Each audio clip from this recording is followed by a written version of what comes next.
विद्यार्थी के लिए भी और एक शिक्षक के लिए भी। एज अ स्टूडेंट ही मैं आया हूँ यहाँ पर, एक शिक्षक नहीं, इसलिए वैसा मत समझिएगा कि आपसे बड़ा हूँ, नहीं बड़ा हूँ आपसे। मैं आपका दोस्त हूँ, आपका साथी हूँ, आपसे बात करने आया हूँ। सबसे पहली बात, अभी आप समझेंगे मेरी बात, तभी आप कनेक्ट हो पाएंगे आपसे, और ये जरूरी है कनेक्शन होना। और कनेक्शन के लिए ये भी जरूरी है कि आप हमें ये समझें कि आपका मैं मित्र ही हूँ, आपसे न बड़ा हूँ न आपसे छोटा हूँ। दोनों बातें, छोटा समझ भी सकते हैं, बड़ा नहीं समझ पहले इस पर बात करें। शिक्षक दिवस के बारे में सर ने बहुत बड़ी बड़ी बातें कही, जो सच में मतलब मैं ही नहीं जानता था। इससे पहले सर थे, उन्होंने जो बताया मुझे नहीं पता थी, बहुत सारी कहानियाँ नहीं जानता, मैंने नहीं पढ़ा। सर ने एक चिंतन वाली बात कही, जो आत्म आकलन करना होता है, उसको इंग्लिश में इंट्रोस्पेक्शन कहते हैं। वो हमारे वेस्टर्न कल्चर में बहुत ज्यादा मतलब फैली हुई बात है, वो आप कह सकते हैं। सभी लोग ऐसा करते हैं। हम लोग लगभग 7th क्लास से, मैं पर्सनली चिंतन मनन जो कहते हैं इसको, वो करता आया हूँ, और ये करना चाहिए आप सभी को। क्या है कि आप अगर जो दिन भर किए हैं और आपको पता ही नहीं है कि आपने कितना अच्छा किया है या कितना बुरा किया है, then you are not a good student। मतलब आप स्टूडेंट भी नहीं कहलाए लायक है। पहली बात तो आप ये समझें, क्योंकि आत्म आकलन अगर आप नहीं कर पा रहे हैं, क्योंकि आप ही को पता है कि आपको करना क्या था, what was your target and what you have achieved। आपने क्या अचीव किया है? टारगेट था 100% करने का, you have achieved just 30%, then you are not a good student। ये हम लोगों को सोचना पड़ेगा, ये समझना भी पड़ेगा। लेकिन अगर आपका टारगेट था 10% और आपने 20% से ऊपर कवर कर लिया है, then you are over achiever। ये भी जरूरत नहीं, ये भी नहीं करना हम लोग। जितनी टारगेट आप बनाते हैं, और वो टारगेट आप ही डिसाइड कर पाएंगे कितना आपको बनाना है। सर ने जैसे कहा कि एक टाइम आप बनाएं, जैसे सुबह में आप बनाते हैं। मैं जनरली क्या करता था, रात को सोते वक्त ही या आत्मचिंतन करने के बाद, क्योंकि उस समय क्या होता है कि आप फ्री होते हैं, आपको समझ होती है कि आप कहाँ फेल कर गए हैं। तो जहाँ फेल कर गए हैं वहीं से आपको पता होता है, वहीं से कि आप टारगेट अगला किस लेवल का बना सकते हैं। जैसे आपको पता है कि आपको 5 टॉपिक पढ़ने थे, just take it as an example, और 5 टॉपिक पढ़ने तो आप 4 ही कर पाए। तो आप समझ पाए कि 4 मैंने किए, और वो 4 मैंने पूरा दिन दिया, पढ़ करके ही दिया, उसके बावजूद ही 4 हुआ। इसका मतलब आपकी कैपेसिटी 4 ही थी, उससे ज्यादा नहीं थी। ये आपको समझना पड़ेगा। अगर आपकी कैपेसिटी 4 ही है, तो अगले दिन का आकलन, अगले दिन का प्लानिंग अगर आप करना चाहते हैं तो आप 4 का ही रखें। जरूरी नहीं है कि आप 5 करें, जरूरी नहीं है कि आप एक साल में ही IAS, IPS, SDM, DSP बन जाएं, ये जरूरी नहीं है। लेकिन अगर आपके अंदर पोटेंशियल है कि एक साल में बन सकते हैं, then you can become। कोई भी बन सकता है। कभी कभी मुझे लगता है कि अगर मैं बन सकता हूँ, I am the youngest SDM of Bihar, मैं youngest SDM चुना गया। मैंने सोचा नहीं था कि मैं youngest बन जाऊंगा। मेरा IIT BHU में ग्रेजुएशन हो रहा था, ग्रेजुएशन कंप्लीट हुआ और इसका फॉर्म आया उसी टाइम में, 2018 के जुलाई में इसका फॉर्म आया। मैंने इसको फॉर्म को भरा, उसके बाद मुझे पता नहीं था, मैं UPSC की तैयारी करना चाहता था। मेरा प्लान बी था। प्लान बी पे हम लोग बात करेंगे, प्लान बी कितना इंपॉर्टेंट और कितना जरूरी है। लेकिन प्लान ए के हिसाब से मेरा प्लानिंग था कि मैं UPSC करूं और एक एज एन IAS ऑफिसर मैं उभर करके निकलूं यहाँ से। लेकिन जैसे ही इसका नोटिफिकेशन आया तो मैंने सोचा कि चलो ठीक है, I should fill the form. मैंने फॉर्म फिल किया, और इसका एग्जाम भी आपको दिसंबर में ही, 16 दिसंबर को या 15 दिसंबर को था 2018 में। तो और उसके बाद ये बिजी रख दिया हम लोगों को। जुलाई में फिर इसका मेंस, और उसी जून में आपका प्रीलिम्स था UPSC का, जो मैं अच्छे से नहीं कर पाया, टाइम नहीं दे पाया एक्चुअली। तो जब ये हुआ, उस वजह से मैं पूरी तरह से तैयार नहीं हो पाया UPSC के लिए, लेकिन मैं BPSC में लगा था। मुझे लगा कि शायद मुझे प्लान बी के लिए ही चुना गया है अभी फिलहाल, और मैं इसी को करना चाहिए मुझे, और मैंने शुरू कर दिया उसके बारे में अच्छे से प्रिपरेशन। और फाइनली आई एम सिलेक्टेड, और आपके बीच यहाँ खड़ा हूँ। ज्यादा डिस्टेंस नहीं होगा हम दोनों के बीच में, मुश्किल से 1 मीटर भी नहीं होगा, बहुत ज्यादा बोल दिया 1 मीटर। उतनी ही दूरी है, और वही दूरी आपको तय करनी है। आपको उस पार से इस पार आना है, कल यहाँ बैठ करके और यहाँ खड़े होकर के आपको इसी तरह स्पीच देना है और आपको बताना है। और यही लड़ाई है सर, यही लड़ाई हम दोनों को या फिर सबको लड़नी होती है। मुझे भी ये लड़ाई लड़नी है, अभी भी लड़नी है। मुझे भी ये लड़नी है कि एज एन SDM से मैं IAS बनूं। मुझे भी ये लड़ाई लड़नी है कि मैं IAS से अगर सेक्रेटरी बनूं। बहुत सारी बातें हैं, आप कुछ भी बनना चाहते हैं, आपको सेवा करनी है। सेवा करने के लिए आप अलग अलग तरीके से करना चाहते हैं। मेरे अंदर ये भावना थी कि मैं देश सेवा करूं, राज्य सेवा करूं, और वो तरीका मैंने चुना, और ये तरीका यही था। आप इसी तरीके से बेहतर लेवल पे एक डिस्ट्रिक्ट के, मतलब आप अगर IAS ऑफिसर बनते हैं एक डिस्ट्रिक्ट को पूरी तरह से आप अपने प्लानिंग, जो भी आपका इम्प्लीमेंटेशन होगा, प्लानिंग होगा, जो भी गवर्नमेंट की स्कीम्स होती है उनको इम्प्लीमेंट कराना हमारा काम होता है। एज ए ब्यूरोक्रेट हम लोग को यही काम करना है। जब ये काम करना है तो I know how to do that, और हम जानते हैं कि कहाँ फेल हो रहा है सिस्टम, हमें पता है कि कहाँ प्रॉब्लम है। जैसे मुझे पता है कि अगर बाढ़ बिहार में आ रही है तो I know what is the problem, drainage system नहीं अच्छा है हमारे बिहार में। जबकि हम मतलब समझिए कि दुनिया की वन ऑफ द ओल्डेस्ट सभ्यता में से आते हैं हम लोग, उसके बावजूद हमारे पास ड्रेनेज सिस्टम उस लेवल का नहीं। जब जो मोहनजोदाड़ो में आप लोगों ने पढ़ा होगा, मोहनजोदाड़ो में ड्रेनेज सिस्टम बहुत बढ़िया हुआ करता था उस टाइम में, तब भी हमारे यहाँ ड्रेनेज सिस्टम अच्छा नहीं है। लेकिन वहीं आप कहीं और जाओ, अब देख लो मुंबई में उतनी अच्छी ड्रेनेज सिस्टम नहीं है। अगर 2-3 बारिश हो जाए तो वहाँ आपको जलमग्न दिखेगा। मतलब जलमग्न, मैं हंसी रहा हूँ कि थोड़ी देर पहले सर ने कविता सुनाई थी, वो जलमग्न करके मतलब उसका शीर्षक टॉपिक था, तो इसलिए मैं हंसी आ गई मुझे।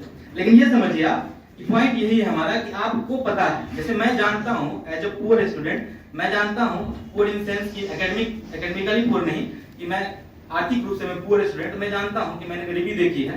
मैंने ये देखा है कि मेरे घर के बाहर नोटिस लगाया गया था कि आपके घर की नीलामी 10 दिन में हो जाएगी अगर आप 2 दिन के अंदर पैसे नहीं दोगे। मैं वहां उस दिन रो रहा था, मैं परेशान था वो ब्रांच मैनेजर के सामने कि आप 10 दिन और रोक लो, मैं किसी तरह अरेंज करके आपको दे दूंगा, लेकिन उन्होंने टाइम नहीं दिया। मैं उस दिन रो रहा था और मुझे याद है कि जब मैं सफल हो गया, वही ब्रांच मैनेजर मुझे कॉल करके धन्यवाद कर रहे थे और मुझे शुक्रिया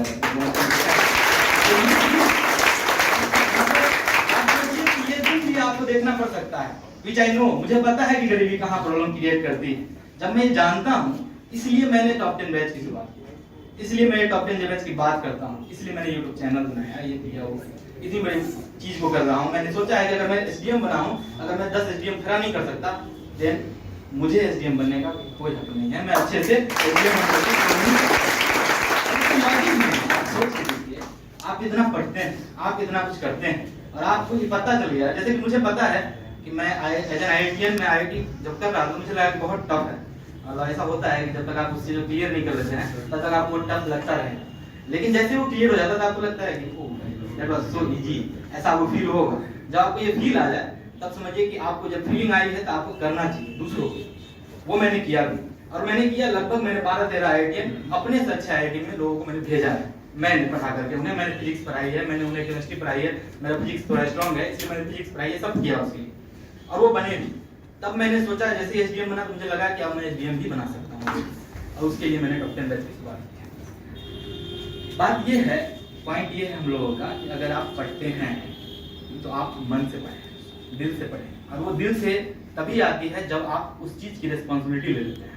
अगर आप रिस्पॉन्सिबल नहीं है, जैसे कि मैंने मान लीजिए कि आपको आईएएस बनना था या फिर आप कुछ भी बनना हो, लेकिन आप सोच रहे हैं कि बस ठीक आईएएस बनना है, it is just in a dream.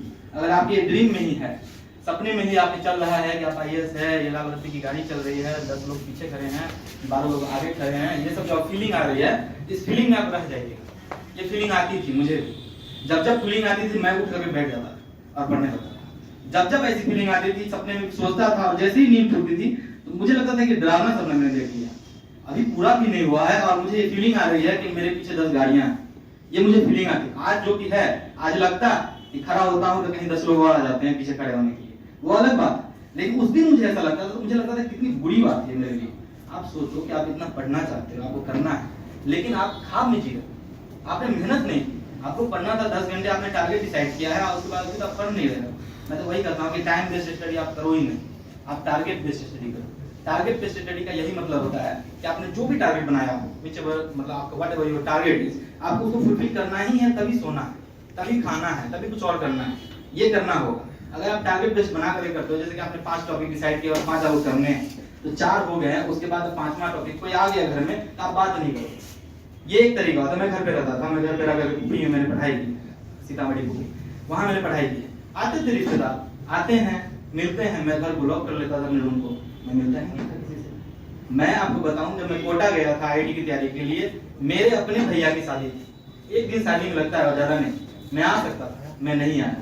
क्यों नहीं आया? क्योंकि लय टूट जाता है। अगर आप किसी चीज की तैयारी कर रहे हैं और आप उसमें मग्न हैं, आप उसके लिए बहुत प्रेरित हैं, आपको पढ़ना है और बहुत मेहनती हैं आप, और आपको लग रहा है कि मजा आ रहा है, जब ये फीलिंग आ रही है आपको कि मजा आ रहा है, तो आपको उस रिदम को नहीं तोड़ना चाहिए, कभी नहीं तोड़ना चाहिए।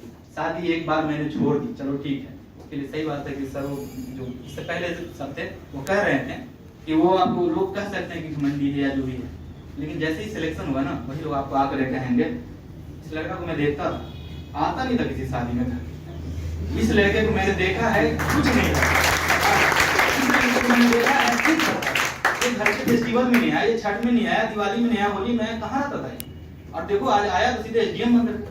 समझ रहे हो आप? आपको ये फीलिंग वो दिलाएंगे, वो खुद ही कहेंगे आकर के, क्योंकि ये है कि आपको जब आप बनते ना, एक्चुअली क्या है ना सर, अब जैसा जो रिलेशन लोगों का बन रहा है वो रिलेशन है ना लोगों का नहीं हो रहा है, मतलब मैन टू वीमेन और या वीमेन टू वीमेन रिलेशन नहीं है, और ह्यूमन टू ह्यूमन नहीं है, रिलेशन बन रहा है पद का वो डिजिग्नेशन का, इसका रिलेशन है। हम एसडीएम बनकर आए हैं, आप उसका आदर कर रहे हैं, आप सम्मान कर रहे हैं, आपको लग रहा है कि बढ़िया है, समझे, इसलिए आप यहाँ सुनने आए हैं। मैं तब भी फेसबुक पर लिखता था, मैं तब भी फेसबुक पर या फिर व्हाट्सएप पर या कहीं पर मैं लिखता था और कुछ डालता था तो कोई नहीं लाइक आता था, मुझे नहीं लगता कि 10 लाइक गिनना पड़ता मेरी कविता पर 10 लाइक आए, आज मैं लिख देता हूँ 400-500 ऐसे ही आ जाते हैं 10-20 मिनट के अंदर, फिर मुझे लगता है कि पता नहीं ये लोग कहाँ थे तब जब लाइक नहीं कर रहे।